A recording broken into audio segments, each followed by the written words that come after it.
উত্তৰ পূৰ্বাঞ্চলৰ বস্ত্ৰ প্ৰযুক্তিৰ অন্যতম শিক্ষা প্ৰতিষ্ঠান অসম টেক্সটাইল ইনষ্টিটিউটৰ পৰা এগৰাকী মহিলাই 2003 চনত আনুষ্ঠানিকতা শিক্ষা গ্ৰহণ কৰি আবদ্ধ হৈছিল বিবাহপাশত। বিয়াৰ পিছত স্বামীৰ শাৰীৰিক মানসিক অত্যাচাৰৰ বাবে 2016 চনত মহিলাগৰাকীয়ে সন্তান দুটি লগত লৈ তেওঁ উভতি আহিছিল নিজ পিতৃগৃহলৈ। বুকুৰ মাজত এজাক ধুমুহা লৈ হেৰুৱাইছিল ঠিকনা।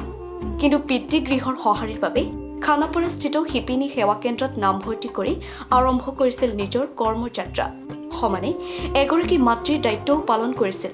2018 চনত এখন শালেৰে আৰম্ভ কৰি বৰ্তমান তেওঁ ক্ৰয় কৰিলে 5খনকৈ শাল। এৰী ষ্টল, গামোচা, মেখেলা চাদৰ, এৰী সূতাৰ লগতে তেওঁ অব্যাহত ৰাখিছে মাষ্টাৰ ট্ৰেইনাৰৰ কাম।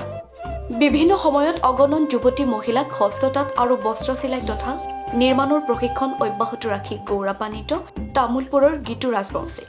হয়, অংকুৰিত অসম কৃষি বঁটা 2025ৰ হস্ততাঁত আৰু বস্ত্ৰ শিতানৰ প্ৰথম স্থান লাভ কৰিছে তামোলপুৰৰ গীতু ৰাজবংশীয়ে।